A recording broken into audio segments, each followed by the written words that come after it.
Hey, y'all know what it is, man. It's your boy, Mr. AK, OG Radio, OG TV. I already know all about that, man. But, man, I'm here with my people, man. We finna do something real big for y'all. We starting something totally different that ain't been in Chicago, man. It's called What's Poppin' TV. This is what we got going on. I'm gonna let the other two guys introduce themselves, let them know what they bring to the table. Yo, what's poppin'? I'm Battle Ego. My purpose is the battle rap scene in Chicago. I go to many events, guerrilla warfare, no coast raps up north, and I pretty much lock in and get relationships with everybody throughout the city pertaining to battle rap. So expect content on my end. Yo, what up, what up, what up? This your boy Vega, you know what I'm saying? I basically do whatever else need to be done, you hear me? Hey, recaps, you hear me? Photographs, you hear me? Poetry, spoken word, whatever. Now, seriously though, I just bring a sharp man to the table, you know what I'm saying? Utility man, I do whatever needs to be done. And at the end of the day, we put this whole thing together.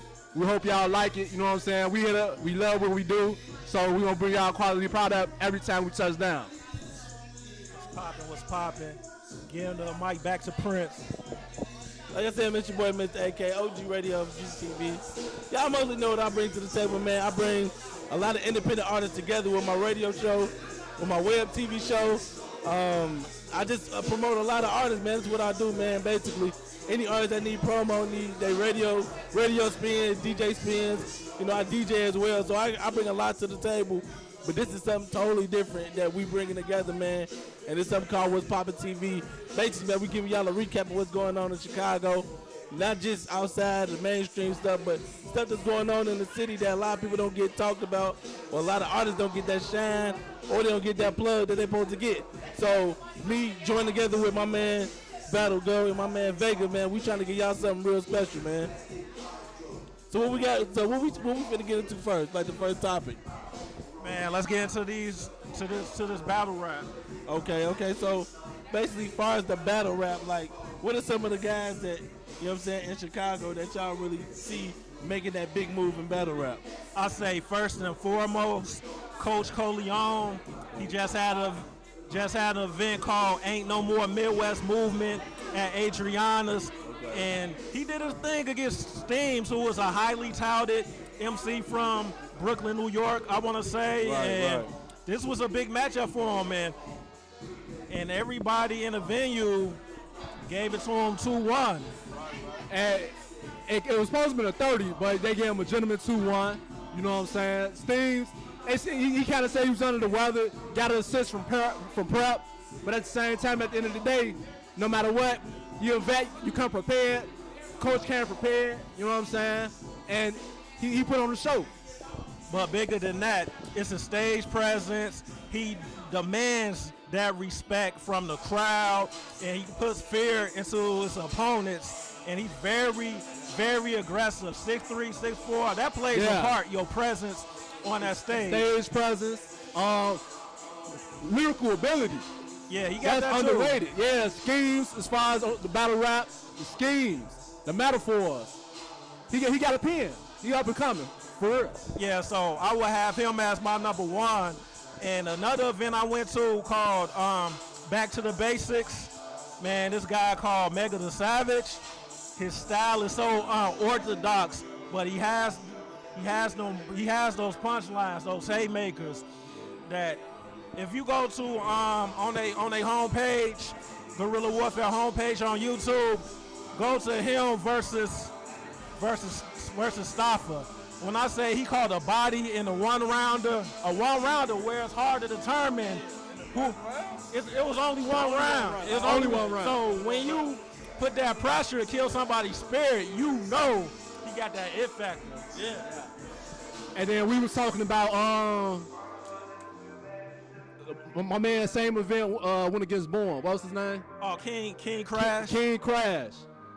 He up and coming, not as strong as the other guys. He got to go against better competition, but at the same time, he got a lot of potential. Definitely. You know what I mean? You got a lot of potential. The more work he put in, the sharper he'll get. Because he tried to rise to the level of competition, because Born a veteran compared to him. King Crash had the home court advantage. Yeah. But you know what I'm saying? We want to see him on the road. We want to see him grind, keep grinding, and we know he's gonna do his thing. But what I do value about King Crash, I seen him more than that Born Battle. I like how he got into an accident, so he only has one leg, but he embraced it all. And he don't let it hold him back. So that makes He put that on the table so you can't use it again. Right, that's real. Yeah, so he's more tenacious with that pen, and he used that to his advantage to become a fan favorite with Gracie. Fact. And Gracie them, it was kind of underestimated by me at first, but I was there present physically for a card, and then I got doing more research. They actually put real decent cards together. Yeah, she always do. They work real diligent at what they do. Yeah. So I guess I give out one more who I'm impressed with. This is an artist called Pyrex. Man. Facts. Yeah, Pyrex the Don. Yeah, he nasty with it. He nasty with the wordplay. Fact. And you got one more for you? As far as who you like from Guerrilla Warfare? I slid them in there in between yours. King Crash, Pyrex 2, Coach. Cause remember the battle with drugs, right? Yeah. Yeah, yo. And that battle, bro. If you was there, like that when they say homegrown, like don't get it twisted because they went against Pyrex went against an East Coast rapper. Like he could easily step on a different stage in any other state and go crazy. You know what I'm saying? At the end of the day, not intimidated at all. At the end of the day, that's Goonies though, and that's New Jersey Twerk, that's Jack Boy Maine, that's Ryder, the whole style. So drugs is in that campaign, and Pyrex that's held down the crib From DMV. All right, one thing I have to break: Murder Mook has returned in battle rap. RBE. Hey, it's been a long layoff. Will he still be the same Murder Mook from 0506? So I know you know who Murder Mook is. So I'm about to pass the mic to you. Give some thoughts on his return. Hey man, real talk. Mook one of them guys that like was like one of the pioneers of like battle rap, real talk. And the fact that he took this long layoff, you know, it could go one or two ways. Like he could come back, he could be very rusty. You know what I'm saying? You know, that's like when Mike came back wearing the 4-5. This was the same guy that was trying to come at Cash Crown. Right, that's what I'm saying. This was Cash who was the battle rap king. So when you at that pinnacle and then you just take a layoff, you either had to been at the crib like getting in your bag every day to make this return, or you're going to be like Mike, you're going to show rust in the first couple of... And you know, he was roaming around the industry. He was signed with Boston. Right, I heard about that. Yeah. He in the lab and he writing, but you know that industry music, that industry pen is a whole different thing. It ain't that same grimy. No. It ain't that same grimy shit. It's like that industry stuff so watered down. You get into that mode and you get into that lifestyle. The lifestyle will get you too. You get into that lifestyle, then you don't realize that you ain't as hungry as you was when you first won it. That's just like when Rocky won the title and Clubber Lang came in, he was hungry. That nigga was hungry. So Rocky got comfortable. And then he realized, like, damn, I took an L. Now I got to go back to what got me to the position. And was undefeated. Wasn't used to taking no L. Taking no L's. That's what I'm saying for Mook. I just hope that he stayed on his shit. Like, stayed in his bag. Stayed watching. Just stayed watching. Like you already. You see what T-Rex at. Right. You see what happened with Rex. Yeah. So, and they had to look quote-unquote diss track against each other. Right. But when you saw Rex take that decline, right, at that age, they the same age, right, same era. I think Mook, like, see what happened with that, like, man, like, I just hope he saw what happened and learned from it. Yeah. Before he go into this battle. Yeah. I just hope he learned from it. You know, I'm gonna be tuning into that. And then Aaron Solomon, not to jump off Mook, but Aaron Solomon had a long layout too. Yeah. Jumped in the ring against Ron. Right. And more than held his own. Oh, hell yeah. More than, according to some people, he won that battle. Right. You know what I'm saying? So, hoping Mook, you know what I'm saying? Learn from all the people around him. RBE, and the guy he's supposed to be going against, we don't know, but same guy that challenged him back in 012. Yeah, I just want to see Mook compete Because he an angle-based MC, so it's not that he has the haymakers. He gets in depth about who he's going against life, and he make him seem so minuscule that you ain't on his level. He's the god of this. He's the Jay-Z. He's the Mike Jordan. Yeah. So what comes to mind is he has to face MCs in this era, whether it's a New Jersey twerk, A whole different flow. yeah, It's a whole different style, whole different type of opponent. him, Tsunami Surf. He finally free, out of jail. That'll be a good match. Hollow the Don, of course. Arsenal the Rebel, Averb. We need him to battle more than a Loaded Lux in the Iron Solomon, the DVD days. That's my mind. So I just want to see what ARP got cooking up. Signed a Murder Some real Mook exclusive shit on right RBE. Because coming from where we come from, it's smack. A little U-Dub, a little U-Dub, then it's RBE during the Small Room Classic. So I'm just eager to see what's going to happen. I don't know. So what we got next on this?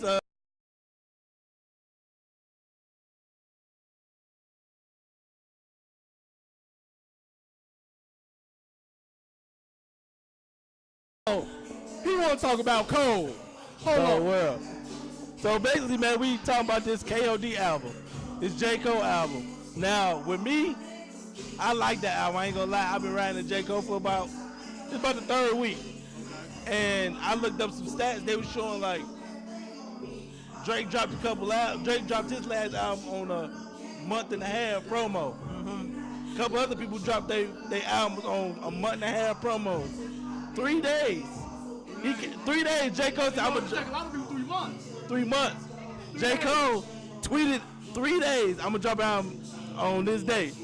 Dropped it and he like smashed like all the internet like records, like Spotify, most downloaded. The man that went platinum real quick. So let me ask you this. Is anticipation as far as record releases, is that anticipation overrated? It depends on the artist. 'Cause a lot of times, like these newer artists, they gotta do promo for like damn near a year.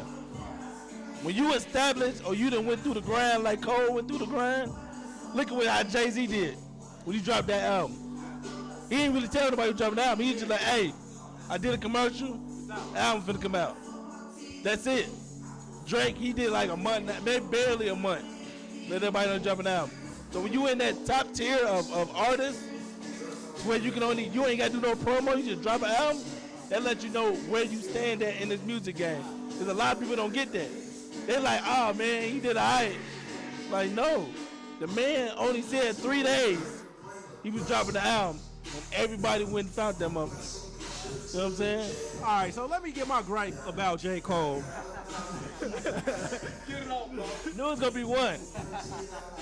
To me, I don't know where he going with his sound. For Your Eyes Only, that was disappointing. Oh. He talking about almond milk, folding clothes, the beat, the content. It's not that Friday Night Lights. It's not to come up. But different albums got different sounds though. Right. Is he elevating and evolving, and do he need different producers to help him out? I know not having no features is a good look, but maybe he needs somebody else to sing a hook or two to break up the monotony, because he produces his own. Right. He raps his own. Right. He also harmonizing the verses. That's a lot of J. Cole. A lot of work. I feel like you supposed to grow with your music. You know what I'm saying? So it's like when you first get in, you just don't talk about how hungry you are to be in this game, where you want to go. Then once you start getting a little status, you're going to start talking shit about the things you've been doing. Like now all of a sudden you partying with a different type of crowd. Now all of a sudden you can't do the same things you used to do. Now at the point that everybody talking about you a legend, now you got to start building that up. I'm so happy you said that. You know what I'm This is saying? my question. Is he or was he really the next Nasir Jones? To me, I don't feel like he was the next Nas, but I feel like the way he's evolved is probably the same way Nas envisioned himself evolving and doing what he was doing. Remember Nas' first album? His no features, but all the production was different producers. Right. You know what I mean? Then second one, minimal features, but more commercial producers. Right. So even though like a lot of people don't like Nas, a lot of people feel Nas is it. Right. He had a different sound each album, and it became more and more organic. Right, because he more rappers just they want to be on that edge to where they want to speak from the soul. They want to be like, I'm gonna talk about what I want to talk about. I'm not gonna let nobody make me do a song that I don't want to do. Exactly. I'm not gonna put a song out that it ain't me, 110%. Because you can tell from, you know what I'm saying, J. Cole's last album to now, to like his first album, to now, you can tell the more freedom he got, the more he wants to talk about what he wants to talk about instead of fitting himself in the box. I guess what I want from J. Cole, I want that spark, that intensity that he first had. He was killing verses like that. Miguel, all I want is you. Right. He murdered that feature. He did murder that shit. He murdered the track with Talib Kweli and Hot Tech. So when it came down to the actual rapping, he seemed more enthused versus the zany production he has now, where he just want to harmonize. He has the bridge right here. Let me sing the bridge before I get on this track and rap with Royce the 5'9". Right. You get what I'm saying? Yeah, I just want him to murk some tracks because what's going on with the industry is less rapping. Right. And I value rap and rhymes.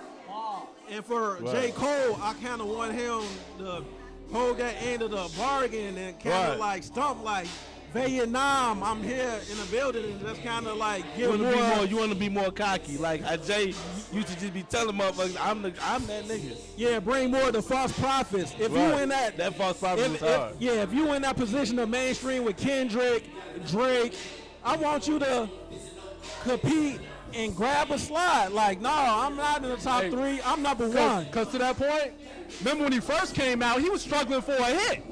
Jay wouldn't let him tread no type of water until he came with a hit. Right. Remember?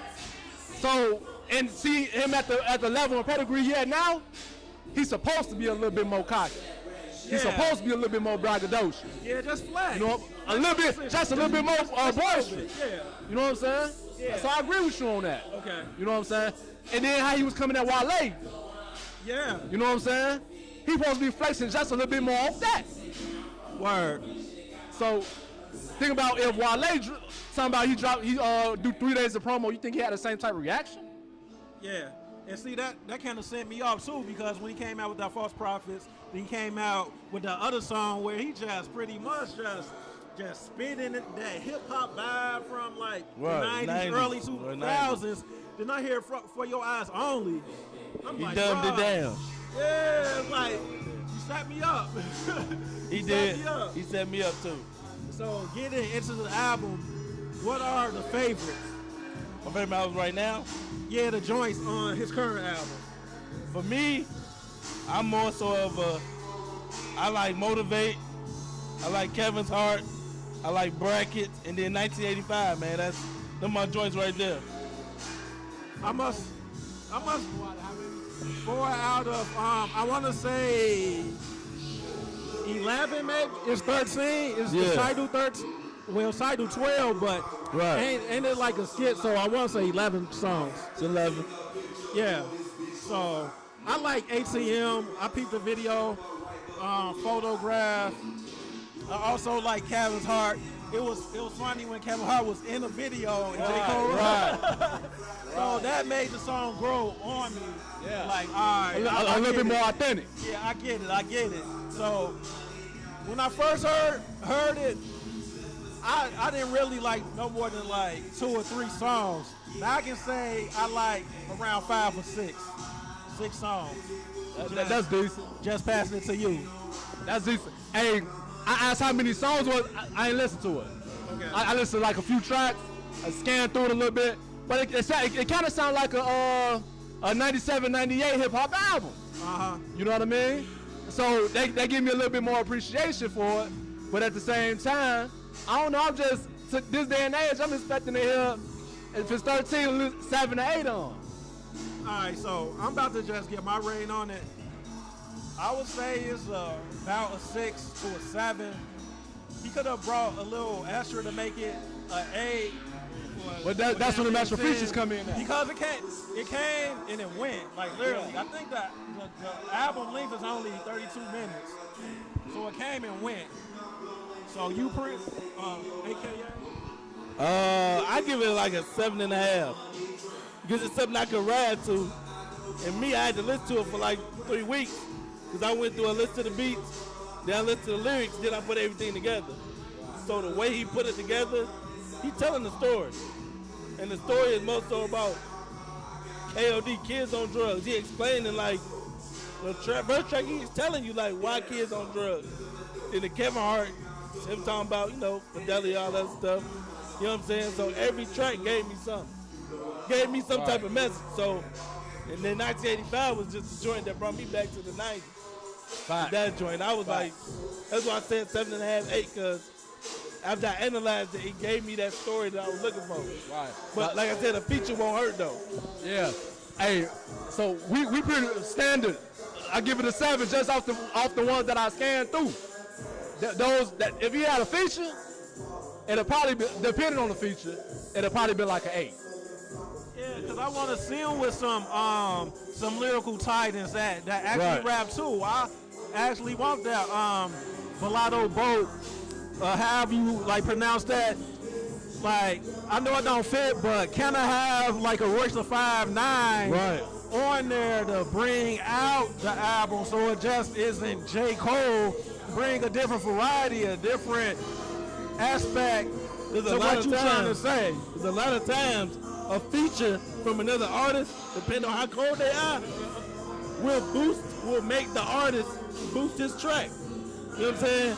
Like if you get on a song with Jay, you know you gotta kill it. You get on a song with Royce, you know you gotta kill it. So with you having a feature, it ain't for them to get their shine. It's for you to make sure you stay above the artist that you got featured on your track. Not just, oh, I got a feature, do with it. No. That feature on your track should be trying to outdo you so you can stay on point with your music and on the track. Yeah, so that's my only gripe with Cole. He's like a B- student. I want him to get an A. I want him to get an A. I want him to kill that presentation because he can do it. He's not average. I just want him to tap in to what he can do. Is bring that hunger and bring the story why kids shouldn't be on drugs.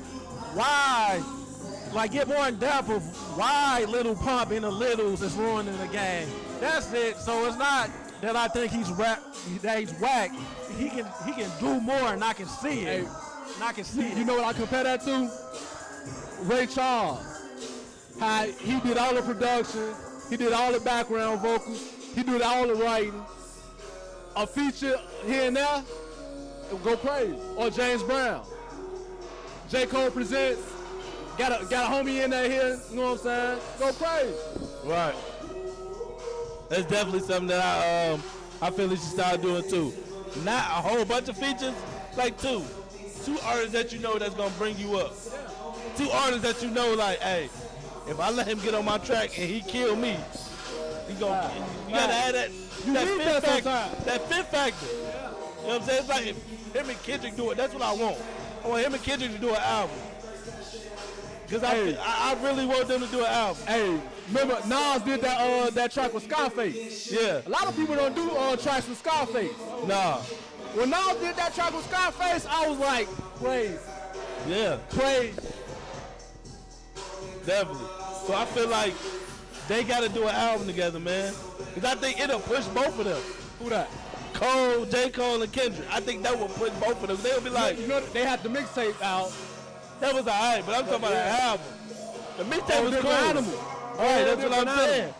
That's going to push both of them. Like, you ain't going to kill me, nigga. I ain't going to let you kill me.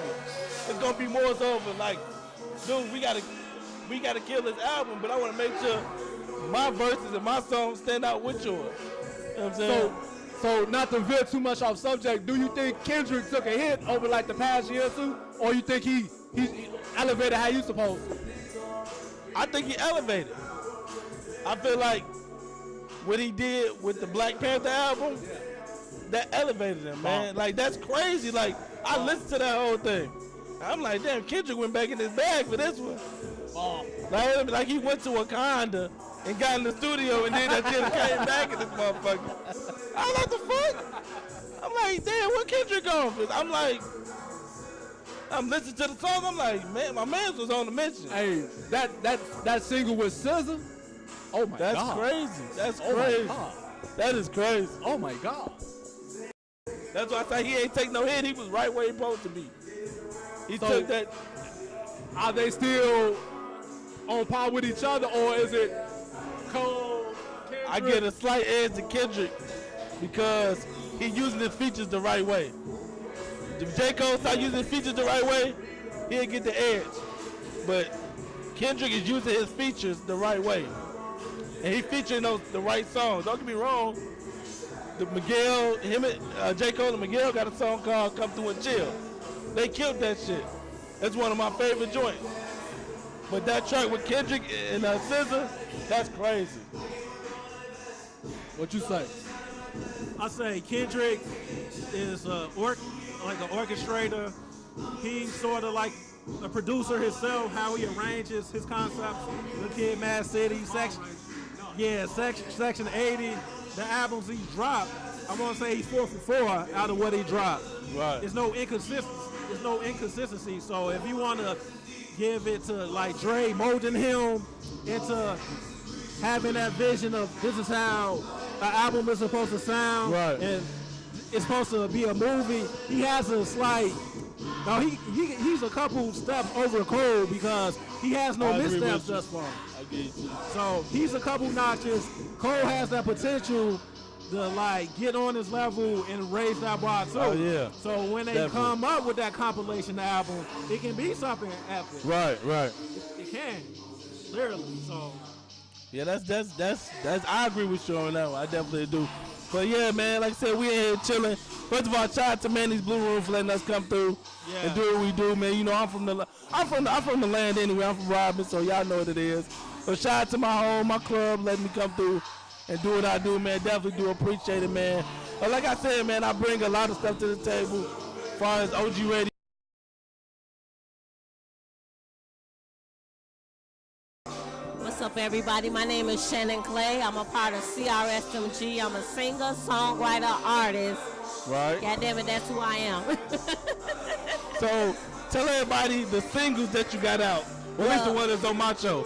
Okay, the singles that you have out, one of my songs that come off of my EP, You Know, You're Right. Playing You Know. Oh, yeah, that's a joint. The title track off of there. And then we just released another single, I Think You the One, Right. with myself featuring Tone Capone of CTF, also Right. a CRSMG. And then the one song that you have, my leading single that I started out with, it's called Hallelujah. Right. I don't think you have that one, but you all can find it on YouTube. Just Google Shannon Clay, Hallelujah, HOLLYLOO. Just Google Shannon Clay and all the videos that I have. They'll come up. The next thing that I'm working on before you even ask. She already know how this process go. She already know how the process go. You know what I'm saying? So my next project that I'm coming out with is going to be an album. It's going to be called Chapter 40.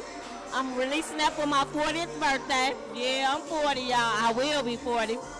So it's going to be 12 tracks. I'm about to just give out some of the music that I have. You know, with me being a new artist, people haven't had a chance to get to hear all the different music that I can make. So I'm about to give it to y'all. I'm about to give it to them. So That's what it is. August 21st, I'm releasing it on my 40th birthday.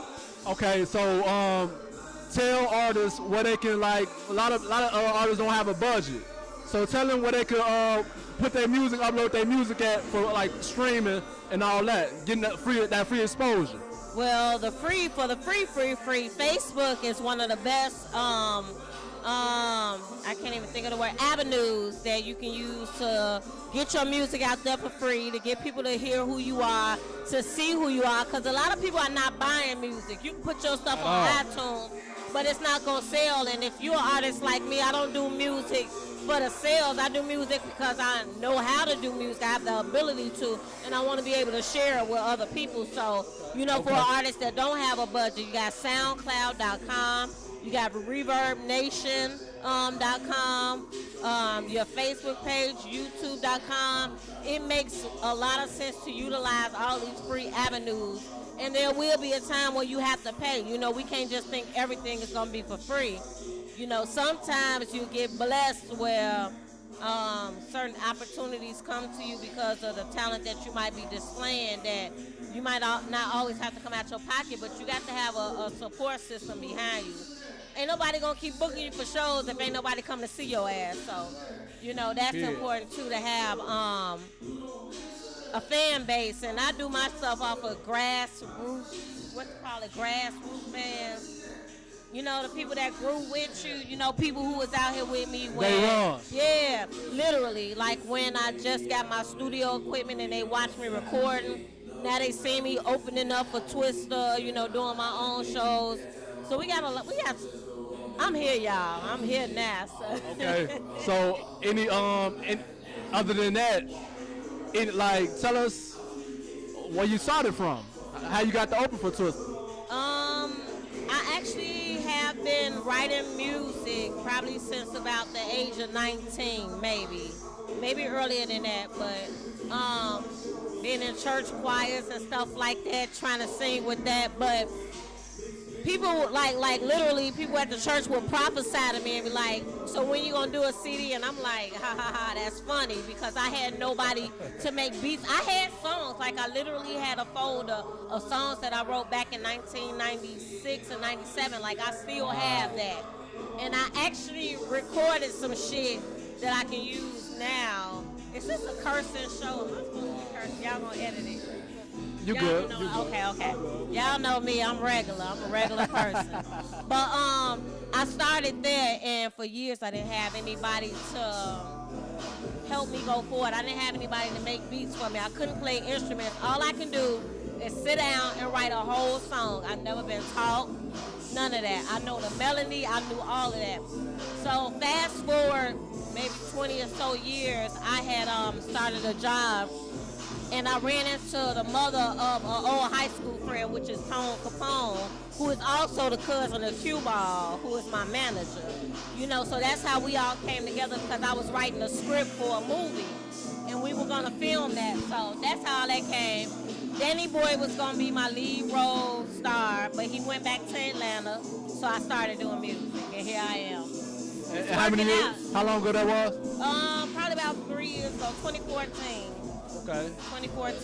But like singing is not something that's new, but I never wanted to be in the forefront. You know what I mean? Okay. I wanted to be a background singer, but sometimes, you know, that's just a blessing to happen, you know. Yeah. Sometimes it may be your time to do that. Oh yeah. But I know she ain't tell nobody, but one of her songs is currently like number 6 on my countdown. I think five. It's number 5. Number 5 on the countdown. And her video, Hollywood, gonna be on my web show, my TV show. Put it on out there. So it's already done. So the show will be out. I'll put it on YouTube tomorrow. So y'all look out for the web show tomorrow. And like I said, man, this is one person I definitely support, man. She's been doing great work. You know, it's one person I really, you know what I'm saying, I saw her grind and see how she works. And like her music is good. She got good quality music. You know what I'm saying? I can't wait to get y'all the rest. Like I just finished. I laid out my album, and then I scratched it and just relayed it out again. But I have enough songs ready where I can just throw an album out. That's good. But I want to give y'all some stuff where y'all gonna be like, I'm ready. I'm where waiting she on coming from? So I'm ready. Yeah, I'm ready. giving y'all some. 12 of them. I'm ready. Giving y'all 12 so y'all will have something to know that I'm for real out here, you know. So. You know I'm going to have it. If nobody else got it, you know I'm going to have it. Definitely. Most definitely. So definitely tell everybody before you get out of here, tell everybody how they get in contact with you. They want to work with you. they want to follow your movement or they just want to, you know what I'm saying, rock with you? All right, well, one of the avenues that I'm on the most is Facebook. You can follow me, Shannon Clay, at facebook.com. On YouTube, I'm Shannon Clay also. SoundCloud.com/Clay Shannon. That's where you'll find my music. Also, CRSMGstudios.com. That's studios with the S. You'll find our latest videos, our latest songs. So whatever we do, you'll find it on there. Otherwise, just Google Shannon Clay. That's me. That's what it is. I definitely appreciate you for stopping through to the What's Poppin' TV show. Definitely. You are first official guest. Our first official guest. Shannon Everybody Clay, give it y'all up for remember that. Shannon Clay. First I was official guest Yes. on the show. But I definitely Glad do to be appreciate here. you stopping through for us. I appreciate the support that OG Radio has been giving me. Just do Two my of my job. singles already, and I only got a couple of songs out, so I appreciate it. I'm going to give you some more to bang, though.